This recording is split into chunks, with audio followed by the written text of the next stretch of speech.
शंकर प्रभु आदिनाथ मुनिनाथ,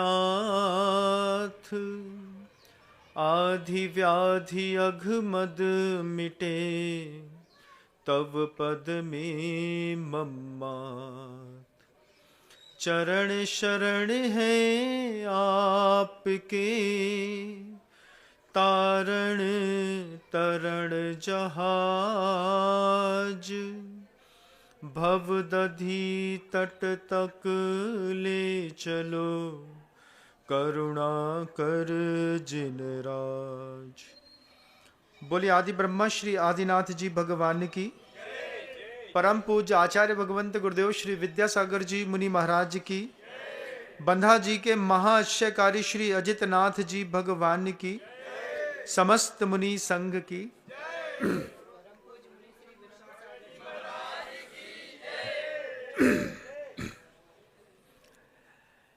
गुरुदेव प्रतिदिन जैसे आप लोग यहाँ पर पूजा करते हैं, ऐसे ही आप टीवी चैनल्स में देखते होंगे। सुबह सुबह गुरुदेव के सानिध्य में भी लोग दर्शन पूजन करने का सौभाग्य प्राप्त करते हैं। ये रामटेक अश्यकारी श्री शांतिनाथ जी भगवान जहाँ पर विराजमान है, वहाँ पर पूज्य गुरुदेव बाहर बैठ करके पूजा के निमित्त से बैठे थे और जनता पूजा के लिए आकर के सामने बैठ गई। बैठने के बाद किसी भक्त ने एक सुंदर सा भजन सुना दिया। भजन सुना दिया, तूने खूब दिया भगवान तेरा बहुत बड़ा एहसान, मांगते रहते बाबा सांझ सवेरे। ऐसे शब्द उसने सुना दिए। सुनाने तक तो ठीक था, लेकिन सुनने के बाद गुरुदेव के चेहरे पे मुस्कुराहट आ गई। बार बार वो बोलता जा रहा था, तूने खूब दिया भगवान तेरा बहुत बड़ा एहसान, तूने खूब दिया भगवान तेरा बहुत बड़ा एहसान। और इस शब्द के साथ ही गुरुदेव के प्रवचन की धारा जुड़ने लगी। जब पूजन पूरी खत्म हो गई तो आचार्य श्री जी इसी एक लाइन को विषय बना करके पूज्य गुरुवर ने पूरा का पूरा प्रवचन दे दिया। तूने खूब दिया भगवान तेरा बहुत बड़ा एहसान। ये भजन उस दिन दिमाग में गुरुदेव के ऐसा बैठा और गुरुदेव का अपना एक गंभीर चिंतन सामने आया। और जब प्रवचन का उद्बोधन शुरुआत हुआ तो प्रथम शब्द थे गुरुदेव के। बेस पूरे का पूरा प्रवचन बोल रहा हूं क्योंकि आज मेरे पास बोलने को कुछ है नहीं, तो मैं सोचता हूं कि मैं गुरुदेव का प्रवचन ही बोल देता हूं। गुरुदेव के प्रवचन थे। गुरुदेव ने कहा कि अभी आप लोग भजन सुना रहे थे, तूने खूब दिया भगवान तेरा बहुत बड़ा एहसान। फिर आचार्य जी कहते हैं कि गंभीरता की बात तो यह है कि हमको हमारे तन की आंखें आगे का देखती हैं और मन की आंखें हमारे पीछे का देखती हैं। ऐसा होता है कि नहीं? होता है ना। हम अपनी तन की आंखों से सामने देखते हैं और मन की आंखों से हमारी पीछे देखने की आदत है। लेकिन हमारे जीवन में एक बहुत बड़ी कंट्रोवर्सी है। हम अपनी मन की आंखों से जब भी देखते हैं हमेशा गलत ही देखते हैं। अतीत में कभी भी हमने अच्छा नहीं देखा। अपने साथ भी देखिएगा, खाली समय में जब आप बैठते हैं और आपकी मन की आंखें आप अतीत में लेकर के जाते हैं, क्योंकि आदत है आपकी। गुरुदेव ने कहा है तो बात सही है कि हमारी तन की आंखें सामने देखती हैं और मन की आंखें अतीत में। गुरुदेव बोलते हैं कि खाली समय में जब तुम्हारी मन की आंखें अतीत देखती हैं, उस अतीत में से तुम क्या खोजते हो? एक बार सोचो, तुम अतीत में से क्या देखते हो, क्या खोजते हो, किस चीज का अनुभव करते हो? आचार्य जी बोलते हैं, अतीत का क्या सोचते हो बताओ? कभी अतीत को देख करके तुमने अच्छा सोचा? अपनी आंख बंद करके ऐसा बताओ। खाली समय में जब अतीत की में आंखें जाती हैं, खाली समय में क्या अच्छा सोचने की ताकत है हमारी? खाली समय में अच्छा सोचने की ताकत खत्म हो गई। खाली समय में बस सोचते रहते हैं, इसने हमारे साथ गलत कर दिया था, इसने हमको ऐसा बोल दिया था, इसने हमारे घर का पैसा चुरा लिया था, इसने हमारे शादी संबंधों में दिक्कत पैदा करी थी। खाली समय है ना, खाली समय में ऐसा सोचते हो। गिरनार गए थे, क्या विशुद्धि बढ़ी थी। सम्मेद शिखर जी की परिक्रमा करते वक्त क्या पुरुषार्थ किया था, पहली बार बिना जल लिए पूरी परिक्रमा कर ली, क्या आनंद आया था गुरुदेव की पूजा करने का। ये स्मृति में बनता नहीं। स्मृति में क्या बनता है, बस वो छोटी छोटी सी बातें। अतीत में, अतीत के जितना भी दुख है, उस अतीत के सारे दुखों को याद करने की हमारी आदत पड़ गई है। हम खाली बैठ कर के भी बुरा सोचते हैं। अपने आप को टटोलिएगा। गुरुदेव के शब्द हैं, हम लोग अपने कमरों में बैठ कर के उद्बोधन सुन रहे थे गुरुदेव का। गुरुदेव बोलते हैं कि बताओ खाली समय में अच्छा सोचने की ताकत है कि नहीं। अभी भी विधान चल रहा होगा, मेरे उद्बोधन चल रहे होंगे, उसमें भी आप बुरा ही सोच बैठते हैं कई बार। महाराज को देखो, बोली के मामले में, जय महाराज जब देखो तब पैसा की बात कर। अरे कभी आंख खोल के देखो, अपने लाने नहीं करे, ऐसा भी तो बोलो पहले। महाराज पैसा की बात करते हैं, ठीक है, लेकिन एक साथ एक लाइन और जोड़ दो, कितनी पैसा की बात करत लेकिन अपने लाने नहीं करे। मंदिर के लाने करत हैं, देव शास्त्र गुरु के लाने करत हैं, जीव दया के लाने करत हैं। इन महाराज की उपयोग की शक्ति कितनी है, ऐसा सोच लो तो वही बात, वही शब्द तुम्हारे पुण्य बंध का कारण बन जाते। लेकिन हमारी सोच, अबे महाराज के पास जाए सो पैसा लगे हैं, बे पैसा के लाने फिर बोलन लगे हैं, आंख बंद करके, ऐसा सोचते हैं ना अपन, आदत में रहती है। लेकिन आंख खोल के सोचो।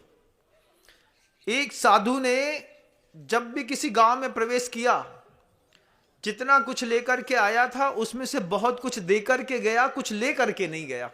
साधु की हमेशा से खासियत रही।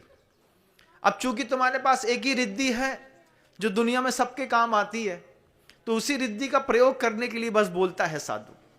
लेकिन हमारी आदत है, हम अच्छा सोच नहीं पाते, फिर अच्छा दे भी नहीं पाते। हम अच्छा सोच भी नहीं रहे हैं और अच्छा दे भी नहीं पा रहे हैं। हम तीर्थ क्षेत्र की गुरुदेव की वंदना करके आए, सम्मेद शिखर जी की वंदना करके वापिस आए, तब तुम्हारे पास मान लो 1 रुपए का धन है, उस 1 रुपए का धन किसी और को दोगे तो उसके हाथ में भी तो 1 रुपया जाएगा ना।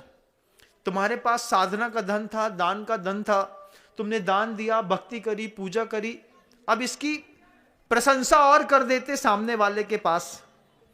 हमने विधान किया, बहुत आनंद आया, क्या कर दिया, विधान का आनंद तो ले लिया, दान का आनंद तो ले लिया, आपने जाकर के तीर्थ क्षेत्र की वंदना का आनंद ले लिया, साधु के पास जाकर के जिनमें भी स्थापित किया उसका भी आनंद ले लिया।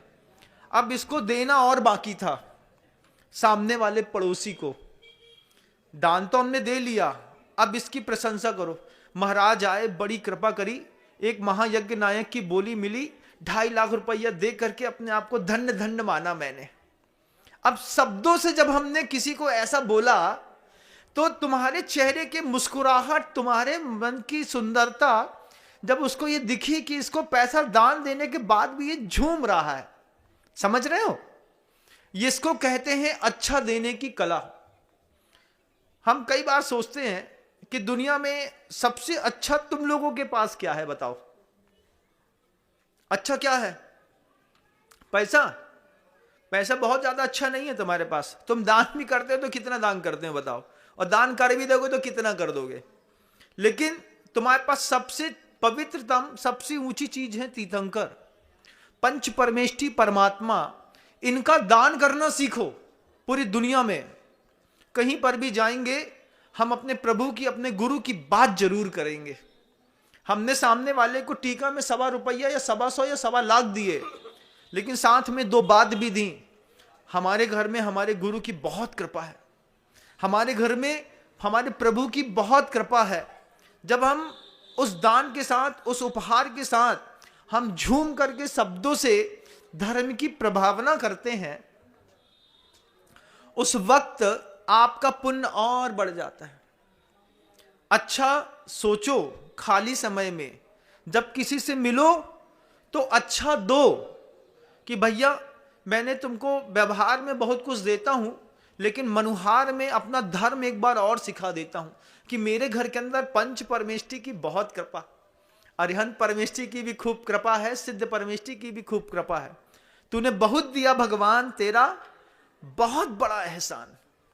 लेकिन मन की जो आंखें अतीत में देखती हैं, उस मन की आंखों से अतीत में देख करके देखो कि जो भी मिला है वो सब तुम्हारी मेहनत का नतीजा है। तुमको कोई भी चीज गिफ्ट में नहीं मिली, ये मनुष्य पर्याय गिफ्ट में नहीं मिला बंधु। पैसा घर के अंदर गिफ्ट में नहीं मिला। घर के अंदर मां बहनों के पास सोने चांदी के आभूषण लदे पड़े हैं, कोई भी फ्री में नहीं मिला किसी को। सब आप लोगों ने स्वयं मेहनत करी है, जी तोड़ मेहनत करी है पिछली पर्यायों में, इसलिए अभी जी को तोड़ने वाली कोई मेहनत नहीं हो रही। अभी धर्म मिल रहा, आंखें मिल गई, शक्तियां मिल गई, ताकत मिल गया। अरबों खरबों लोगों को जो सहज में मिलता नहीं ना, वो हमको मिल गया। कैसे मिल गया बताओ? आज भी देखना, सुबह सुबह का समय है, घर से बाहर निकल के देखो, बच्चे जूता पॉलिश कर रहे होंगे, रोड में बैठ करके 2 रुपए कमा रहे। तुम्हारे घर के अंदर शुद्ध गेहूं दाल रोटी सब्जी अनाज मिल गया, देवशास्त्र गुरु मिल गए, धन मिल गए, सोना चांदी मिल गया, निरोगी शरीर मिल गया, 5 इंद्रियां निर्विघ्न रूप से काम करने वाली मिल गई। ये सब जीवन का सौभाग्य था। और ये जीवन का सौभाग्य अपने आप नहीं मिला, तुमने मेहनत करी, तुमने इस चीज के लिए पूर्व पर्याय में पसीना बहाया। आज पूर्व पर्याय का बहाया हुआ पसीना यहां तक लाकर के तुमको सशक्त बना करके खड़ा कर दिया। अब जब तक यहां खड़ा होने के बाद हम जब भी अतीत में मेरी मन की आंखें देखती हैं, बुरा देखती हैं, सोचती भी हैं, तो खाली समय में अपन बताइए, अपने अंतर मन में सोचिएगा, खाली समय में कभी किसी की प्रशंसा करी हो, खाली समय में किसी की पूजा करी हो, खाली समय में किसी की धर्म की प्रभावना करी हो कभी, तो बताइएगा। लेकिन कभी ऐसा अपन कर नहीं पाए, अच्छा सोच नहीं पाए, अच्छा बोल नहीं पाए, अच्छा दे नहीं पाए।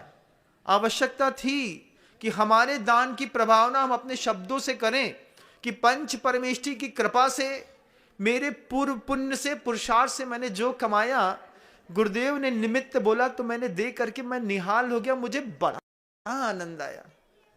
तब जाकर के आपकी उस धर्म की कीमत और बढ़ती।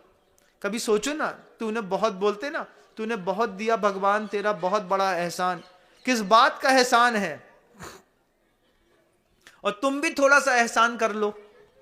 तुम भी जब कभी किसी को कुछ कहीं पर मिलो तो संवाद में कम से कम पंच परमेष्टि को एक बार तो लाओ, एक बार तो अपने मेहमान से अपने भगवान की बात करो, एक बार तो अपने मेहमान से अपने गुरु की बात करो, अपने शास्त्र के किसी सूत्र की बात करो। हमारे यहाँ तो परस्पर उपग्रह जीवनाम लिखा है, हम लोग नहीं देंगे तो हम लोग धर्म भ्रष्ट कहलाएंगे। हम लोग को धर्म भ्रष्ट नहीं बनना, इसलिए हम लोग का देना नेचर है। जब कोई दूसरा व्यक्ति पूछे इतना कैसे दान देते हो, तो उसके साथ शुद्ध की बात करो, एक सूत्र सुनाओ। तत्वा सूत्र के इतने सूत्र हैं, कोई भी एक सूत्र किताब से कभी भी पढ़ के निकल जाओ घर से, और दिन भर सोचो कि बस इसी को इंप्लीमेंट करना है, इसी की चर्चा करनी है। आज 357 सूत्र हैं, एक सूत्र एक दिन उठाओगे 357 दिन निकल जाएंगे, पूरा साल निकल जाएगा, एक सूत्र दोबारा हाथ में नहीं आए। लेकिन हमारी आदत है कि हम जब भी अतीत में देखते हैं हमेशा खोटा ही चिंतन करते। गुरुदेव कहते हैं कि अच्छा सोचो, अच्छा बोलो, और साथ ही साथ में अच्छा स्टोर भी करो। अतीत का दुख याद है कि नहीं? याद है। घर के अंदर बेटी की शादी हो गई, होने वाली है, मान लो घर के अंदर लड़के की शादी होनी है।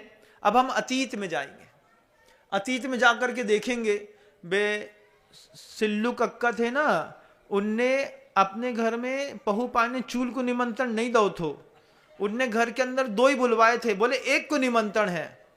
अब अतीत का दुख देखो, हमारे घर में लड़के का विवाह होना है, हम याद कर रहे हैं कि जब तुम्हारे घर में विवाह हुआ था तो तुमने हमारे साथ व्यवहार कैसा किया था। अब हम व्यवहार भी वैसे ही करेंगे जैसा तुमने हमारे साथ किया था। ऐसा करते हो कि नहीं? करते हैं महाराज। तुम्हारे कहां से एक आदमी को निमंत्रण भाव, तो हम भी एक ही आदमी को निमंत्रण कर हैं। वैसे तो हमारे तुम्हारे व्यवहार बहुत अच्छे हैं, पड़ोसी हैं अपन दोनों, आमने सामने रहने वाले, लेकिन जब शादी ब्याह की बात आ है तो तुम्हारे घर में से सिर्फ एक ही आदमी को निमंत्रण कर है। क्यों? अतीत का दुख हमने दिमाग में इकट्ठा करके रख लिया। अब उस दुख के साथ जीने की हमको आदत पड़ गई। पुराने जमाने में मजबूरियां रहती थी। क्या मजबूरियां रहती थी? पैसा कम रहता था, ताकत नहीं रहती थी, सब कुछ संभालना रहता था, दिल घबराता था, तो कई बार इष्ट लोगों में से भी पूरे परिवार के लोगों को नहीं बुला करके एकाध को बुला लेते थे। मानदान दिया जाता था, उसके बाद भी उसको भी मानदान कहते हैं। नाक तो तुम्हारी तब कटती जब तुम्हारे खानदान में से कोई को ना बुलाते, लेकिन इज्जत के साथ गए, मखाना रख के आए। कोई के घर में सपरिवार लिख दो, कोई के घर में लिख दो भैया केवल 2 व्यक्ति। पहले जमाने में चलत तो ऐसो। तो भैया अब हमें याद है कक्का कहाँ ब्याह भव थो, कक्का ने हमारे घर में सिर्फ एक ही आदमी को निमंत्रण करो तो हम एक ही को बुला हैं। उनकी मजबूरी थी, उनके पास पैसे की कमी थी, उनको कुछ संकोच था, पैसा ज्यादा नहीं कर पा रहे थे, इसलिए घर का एक सदस्य को बुलाया। आज तुम्हारे यहां अच्छी संपन्नता है, बुलाया होगा आपने एक आदमी को, हम तो पूरे गांव को खिलाएंगे। क्यों? ये हमारा सम्मान है, ये हमारी सोच है। लेकिन हमारी आदत अतीत की आंखों से दुख को इकट्ठा करके जो हमने अंदर रख लिया है, अब तो हम इससे ज्यादा तो नहीं बुलाएंगे चाहे कुछ हो जाए। क्या बदला है? रिवेंज है क्या? रिवेंज नहीं है, बदला नहीं है कि तुमने हमें ₹1.25 दिए थे तो हम भी तुम्हें ₹1.25 दें। तुम दो हमें ₹1.25, हम तुम्हें 125 दे हैं और 1,1000 दे हैं, क्योंकि तुमने दे थे तो अपनी हैसियत से दे थे। अब जब हमारी देवे की बारी आई तो हम अपनी हैसियत से दे हैं भैया। सुदामा ने श्री कृष्ण को एक मुट्ठी चावल दिया था, उसके बदले में कृष्ण ने सुदामा को क्या दिया? चावल के बदले में अगर कृष्ण चावल पकड़ा देता तो क्या कृष्ण कृष्ण रह जाता? नहीं रह जाता। तुमने हमारे साथ क्या व्यवहार किया ये तुम्हारी शक्ति और तुम्हारे प्रेम की बात है, लेकिन हम तुम्हारे साथ अपनी शक्ति और अपने प्रेम के साथ व्यवहार करेंगे, ये हमारे प्रेम की बात है। ये चीजें आज पूरी दुनिया को सीखनी और जाननी है। हम आज भी कितनी भी तरक्की कर गए, लेकिन इन चीजों में आज भी फंसे हैं कि तुमने शादी में एक आदमी को बुलाया था तो हम एक ही बुलाएंगे। तुम्हारे कहां से एक गिफ्ट आई थी पार्ले जी बिस्किट की, तो अपन ने भी एक क्रैक जैक दे दी, हिसाब किताब बराबर। अरे हमारा मन पड़े तो हम सोने की बिस्किट दें, घर घर बांटे। भगवान ने हमें दो है तो हम दे हैं, अब तुम्हारे कहा नहीं दो भैया तो कोई बात नहीं।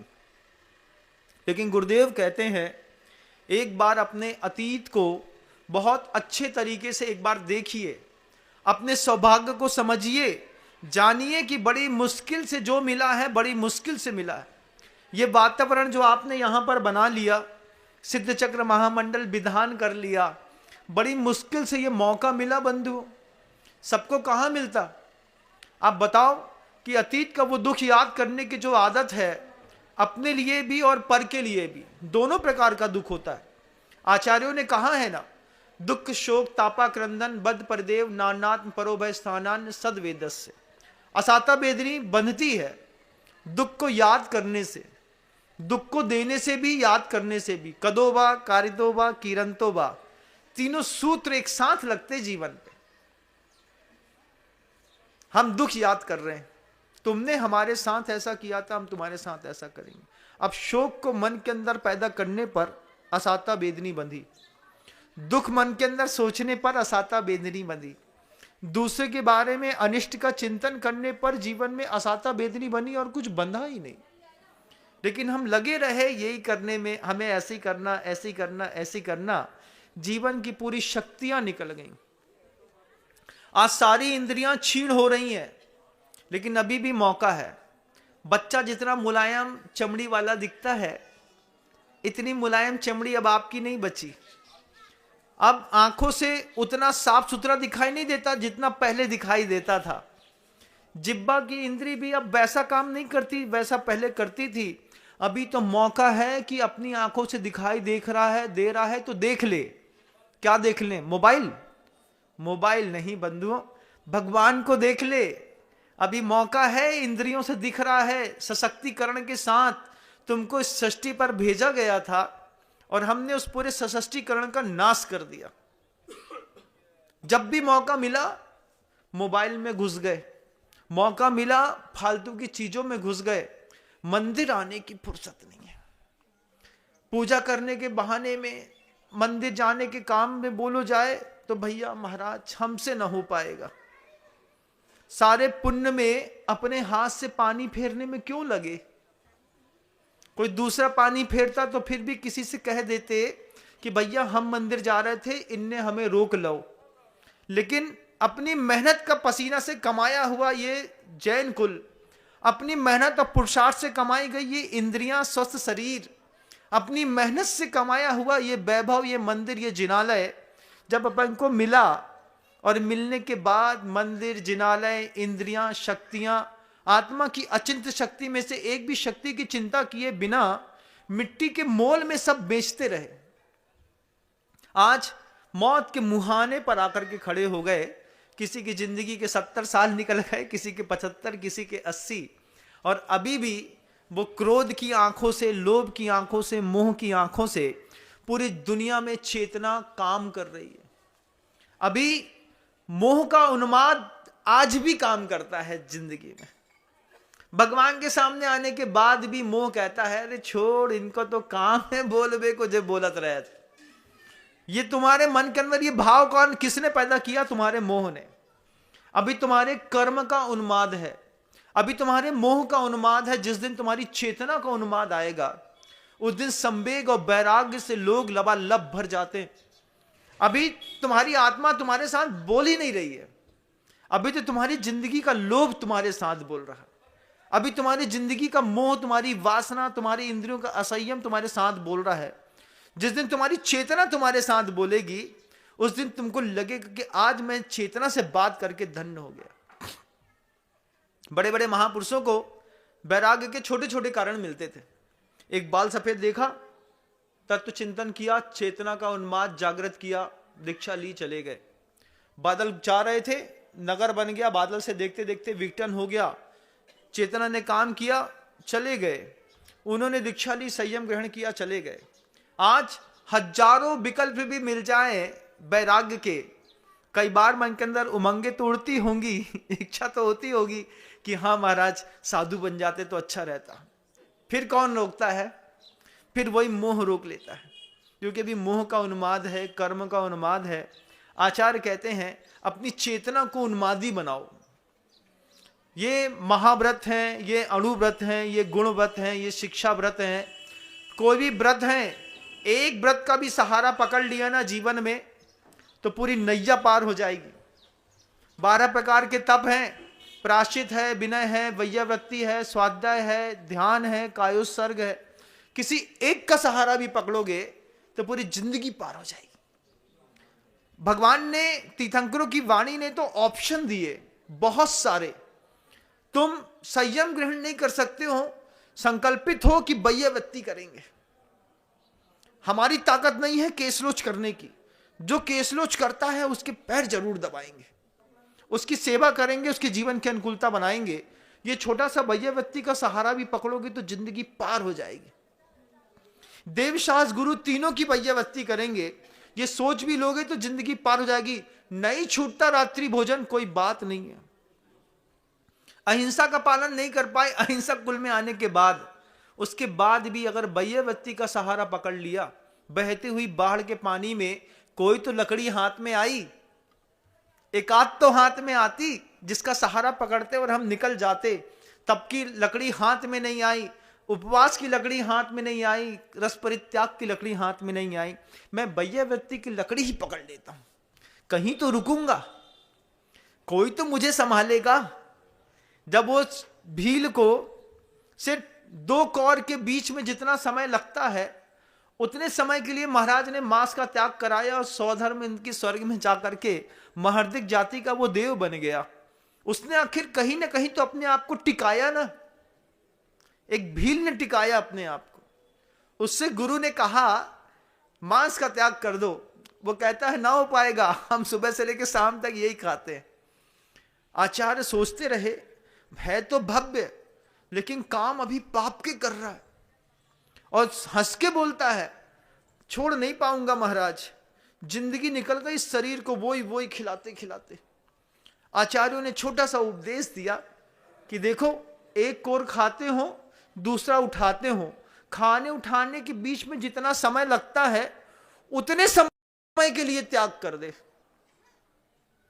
त्याग की छोटी सी लकड़ी पकड़ी, वो पार हो गया भील की पर्याय से, ऊपर जाकर के महर्दिक जाति का देव बन गया, आगे जाकर के महाव्रती बन गया। कितना जैन शासन की अपनी कीमत थी, हमने सब खो दिया। आज तन की आंखों से आगे आगे का मोह देखते हैं और पीछे की मन की आंखों से पीछे पीछे का दुख देखते हैं।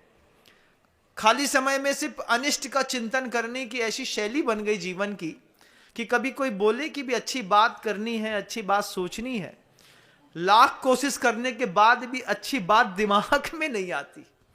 ऐसे करते करते ये 2023 भी जा रहा है बंधु। 2024 आएगा, आ रहा है। ललितपुर से 45 किलोमीटर दूर तालबेहट करके एक नगर है।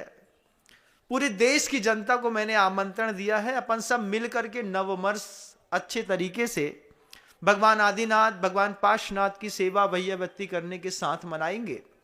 आप कहीं का भी प्रोग्राम बना रहे हैं, आप प्रोग्राम तालबेहट का बनाइएगा कि 31 और 1-2 दिन आपको तालबेहट में उपस्थित रहना है। मिल करके शांति धारा करेंगे, मिल करके साधार्मिक वात्सल्य अच्छा भोजन करेंगे, नृत्यमय संगीत और आरती करेंगे और अपने 2024 को एक सही समृद्ध आकार देंगे। शराब पीने से, जुआ खेलने से, मस्ती करने से, बड़ा डीजे बजाने से तो तुम्हारा साल नया जाने वाला नहीं है। जिस साल की शुरुआत में ही रात्रि भोजन हो, जिस साल की शुरुआत में ही शराब हो, जिस रात की शुरुआत में ही, साल की शुरुआत में ही व्यसन हो, वो साल अच्छा कैसे जाएगा।